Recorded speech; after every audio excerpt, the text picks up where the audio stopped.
I, Michelle Wu, do solemnly swear I, Michelle Wu, do solemnly swear that I will bear true faith and allegiance that I will bear true faith and allegiance to the Commonwealth of Massachusetts and will support the Constitution thereof. to the Commonwealth of Massachusetts and will support the Constitution thereof. So help me God. So help me God.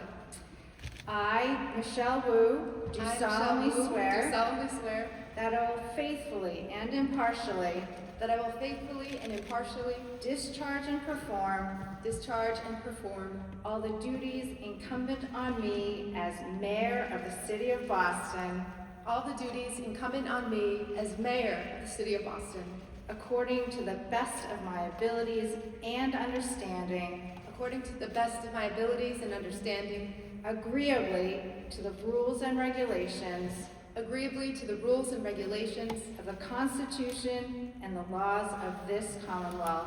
of the Constitution and laws of this Commonwealth. So help me God. So help me God. I, Michelle Wu, do solemnly swear I, Michelle Wu, do solemnly swear that I will support the Constitution of the United States. that I will support the Constitution of the United States. So help me God. So help me God. Congratulations.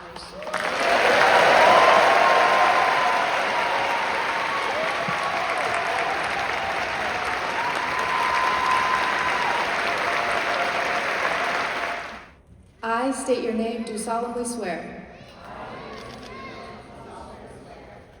that I will bear true faith and allegiance to the Commonwealth of Massachusetts and will support the Constitution thereof. So help me God. I state your name, do solemnly swear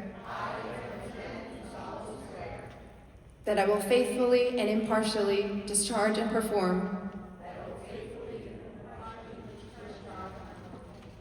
all the duties incumbent on me as a member of the City Council of the City of Boston, according to the best of my ability and understanding,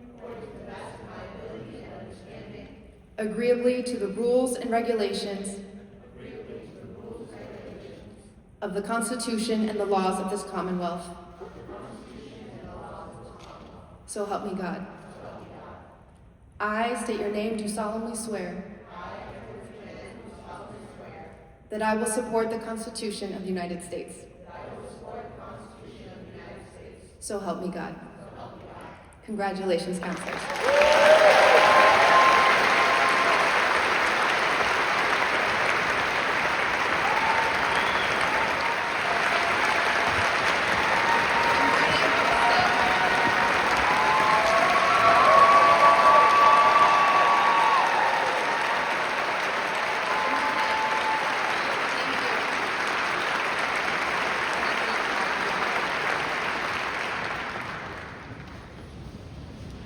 Welcome. Good morning, Boston, and Happy New Year. Congratulations to the Boston City Council, and a special welcome to our colleague, new to elected office, but not new to service, Reverend Counselor Minyard Culpepper.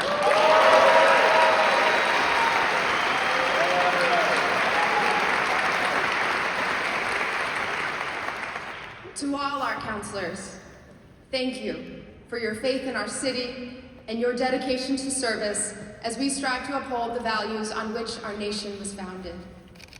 When you take your oath of office in the most acoustically perfect concert hall in America, the words ring with a special weight. Boston Symphony Hall was the first concert hall in the world to be designed by renowned architects and a Harvard physics professor who invented a formula to design this space with the perfect reverberation time, 1.9 seconds. Every angle and every surface, every statue tucked in every nook reflects that uniquely Boston blend of science and the arts to serve the public good. Thank you to our hosts of the BSO for sharing this beautiful venue with us and for opening your doors to all the children of Boston as partners in our Boston Family Days program.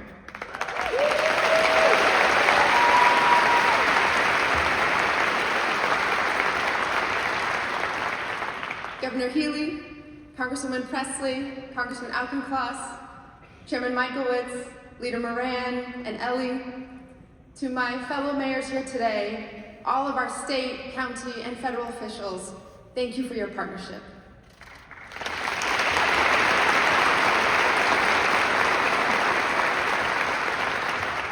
To our city workers, thank you for making everything we do possible.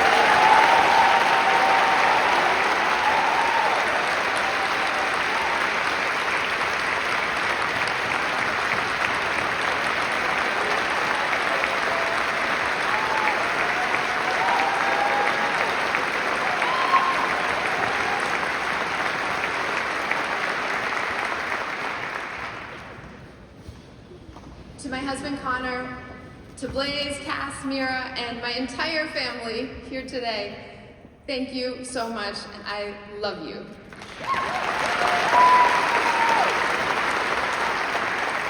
And to the people of Boston, thank you for the honor of continuing our work together. Thank you for choosing to be a city that doesn't settle or fold, for believing that a better world is possible, and working together to build it no matter what stands in our way. 2026 marks 4 years and 2 months since our administration took office, and 250 years since our nation was born. 250 years ago on this very day, a young man, the son of immigrants and a BPS alum, was standing on the banks of a half-frozen river, focused on getting home to Boston.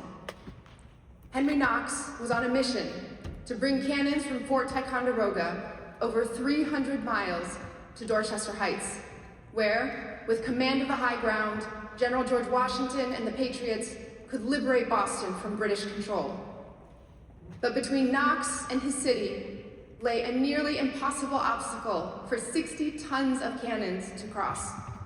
The Hudson River, thawing in the sun, its surface a mosaic of splintering ice. Without the cannons, he knew Boston would never be free. Without Boston, he knew the revolution would fail. So over the next few days, Knox and his men crept out onto the ice in the coldest part of the night, drilling holes to let the water flow up from below and freeze over in thickening layers. Faced with an impossible challenge, he did what Boston has always done best. With a blend of creativity and courage, imagination and will, he forged a path forward. 4 years ago, I was sworn in as mayor in the only building in Boston more beautiful than this one, City Hall.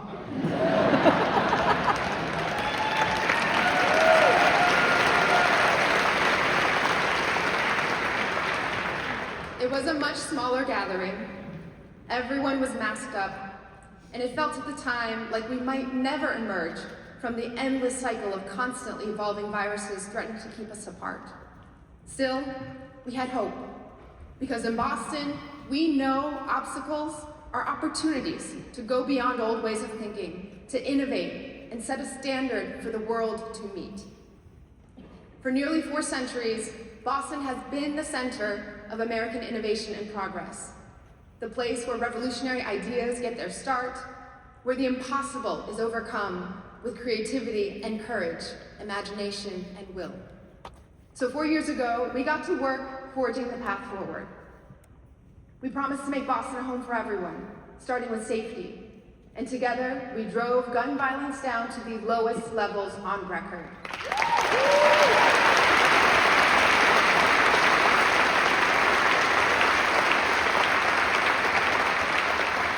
We refused to accept the broken status quo at Mass and Cass, coordinating a citywide response to permanently end encampments and connect thousands of people to recovery. We prioritized housing like never before, building 4,200 affordable homes with another 2,000 under construction, tackling outdated zoning and red tape, converting vacant city lots and empty office buildings into hundreds of new homes, and helping more Boston families become first-time homeowners than ever before.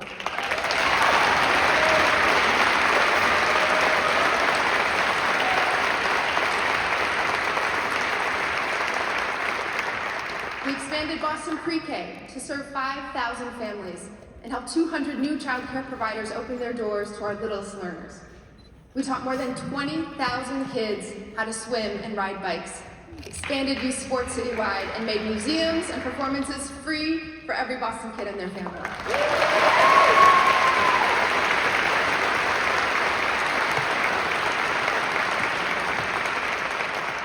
Boston Public Schools graduation rates and attendance are up, and we're on track to offer early college classes to every high school student by the fall of 2028.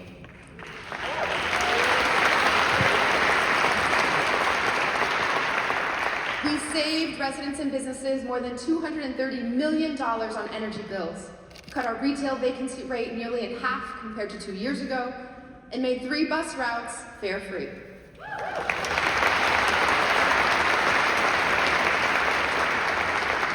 We repaved more than 100 miles of roadway, made it faster to fix sidewalks, and protected more miles of road for safe walking and biking than ever before.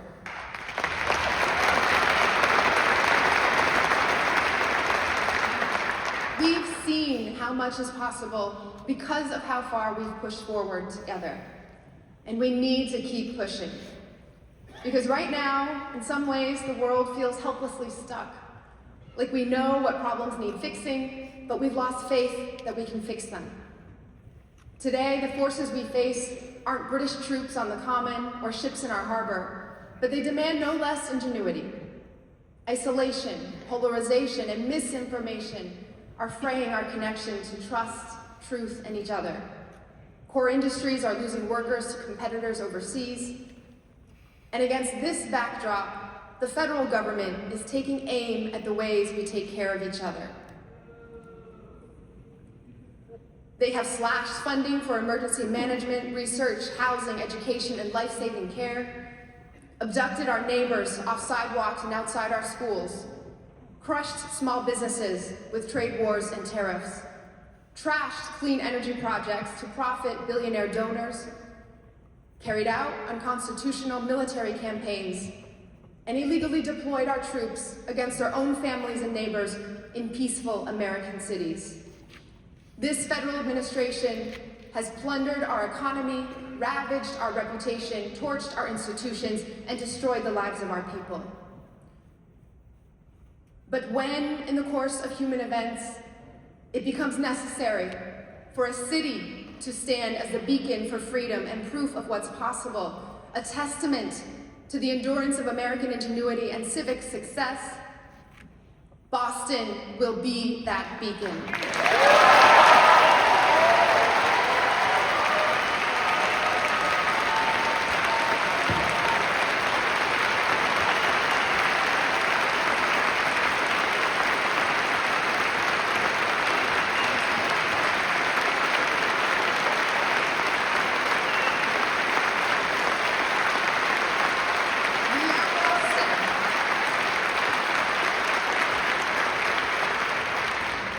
We will not appease or abet any threat to our city, and we will not wait for permission to build the world our families deserve. Over the next 4 years, Boston will be the proof that the nation we fought for is possible, a place where we take care of each other and take on the challenges that matter the most. In our second term, we will reinforce the very foundations of our democracy, local government as the bedrock for getting results. Making Boston the best city for families means getting the basics right and delivering on our most fundamental, most important work every day. Repaving streets and sidewalks, tending to our playgrounds and parks, and ensuring that every block of our city is healthy and safe, beautiful and welcoming for every one of our residents. Nearly a century and a half before our nation was born, Bostonians were hosting town meetings to tackle together the challenges they couldn't tackle alone. Our public parks, our schools, and our libraries were the first in the country because Boston was determined to be a democracy that's direct and effective, focused unflinchingly on the public good. This legacy lives on in every pothole filled, every library book borrowed, every playground full of laughter. We will continue to make city services more efficient, responsive, and accessible in every way possible across every neighborhood. Starting this year, together with members of my cabinet and the Office of Neighborhood Services, we will hold mayor's office hours across Boston, an opportunity to connect directly with residents, hear what's working and what's not, and unstick any city service issues in real time. And to ensure that every community member can count on City Hall, whether you're opening a business, throwing a block party, or building a new home, we are going to streamline every city permitting process and set the bar for excellence in constituent services.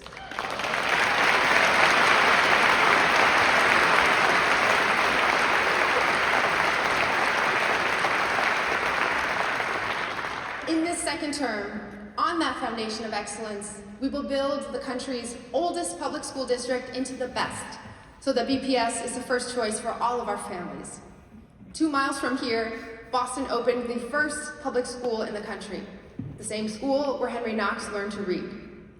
200 years before the rest of the nation, we made a choice to make education a right. Today, we also choose operational excellence, academic rigor, and high expectations in every classroom. We'll continue right-sizing our district, investing in facilities and student supports, and improving transportation.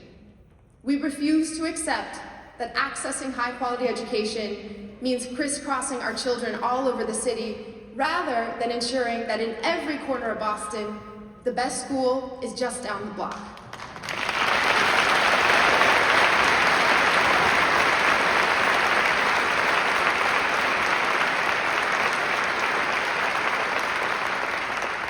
I'm looking at our Boston School Committee members. We will revisit school assignment to be simpler and more predictable, reduce time students spend on the bus, and reinvest in advanced coursework, arts, and athletics. And because learning shouldn't be confined to the first and last bell, with our community partners, we will offer quality before and after school program available and accessible at every BPS school by the start of the 2027 school year.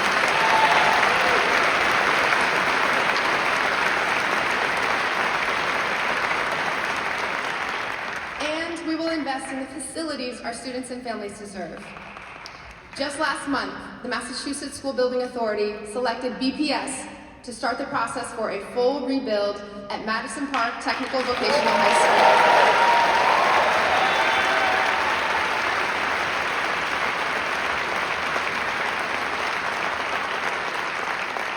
School. And next year, we'll cut the ribbon on the best student athletics facility of any public school district in the country at Boston's own White Stadium. With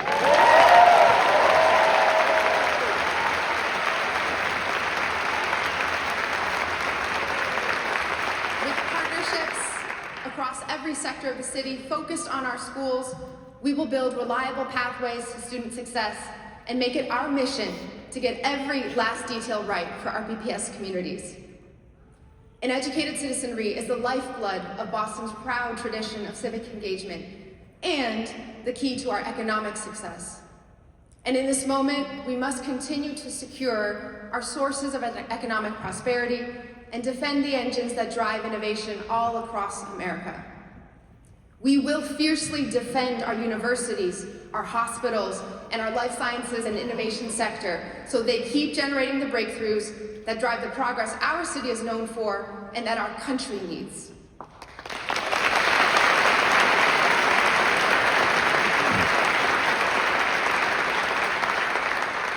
We will ensure that Boston remains the place where people come to do good in the world, to solve the toughest problems that haven't been solved.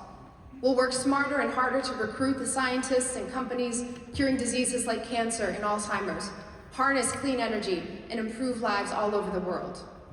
We'll partner with higher education and industry to nurture and benefit from the innovation that will reshape the future, from robotics to climate tech. Together, we will prepare workers for emerging technology to expand their opportunities rather than be replaced. We'll use our infrastructure investments and purchasing power to make our communities resilient against rising seas and stronger storms, and power our city with cleaner, more affordable energy. We'll expand careers in green industries, including the construction trades, building operations, facilities management, stormwater infrastructure, horticulture, and engineering. And for our city to flourish, Bostonians must be able to grow up and grow old here.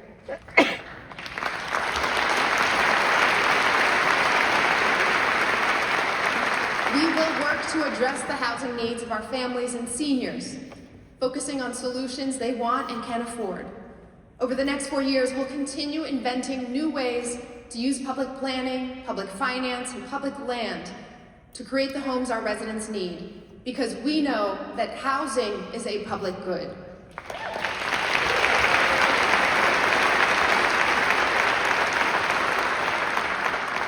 We are the city that created whole new neighborhoods out of swampland and invented the triple-decker to tackle the housing crises of our past. We will not be defeated by the affordability crisis of the present. Together, we'll deliver the best city services to all of our residents, set the standard for public education, and build an economy that will thrive for another 2.5 centuries. If we can invent America, then we can be the city that forges the path forward in this moment.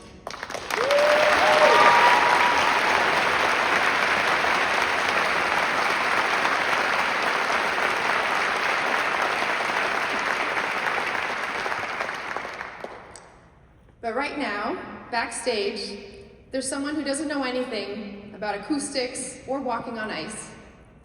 In fact, she's just barely learning to walk. But here with me this morning, on this very stage, she took one wobbly step, then another, then looked up and laughed. They weren't her very first steps, but they were her first in a little while. Unlike her older brothers, who couldn't wait to go from wobbling to walking and running, Mira decided that after taking her first 2 steps and then a tumble a month ago, she wasn't sure she wanted to do it ever again. But this morning, on this stage, she chose to try again, knowing she might fall. 250 years ago, Henry Knox didn't charge onto the ice of the Hudson. He wrote a letter to Washington explaining the challenge he faced. He took a moment to gather himself and reflect, but he didn't wait for certainty either. With creativity and courage, imagination and will, he forged a path and pressed on, knowing the ice might not hold. Mira doesn't know about Knox, or the physics that explain why her laughter this morning hung in this hall like a bell.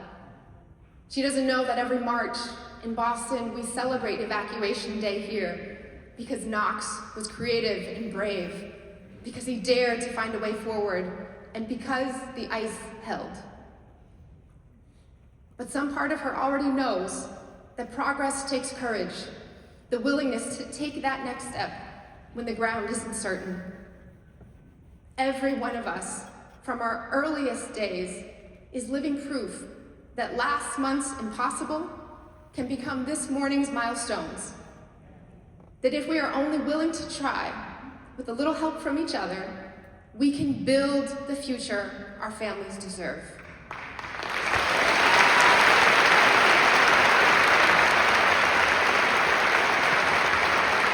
Thank you, Boston. Thank you for the honor of building it together. God bless the city and the people of Boston. Let's get back to work.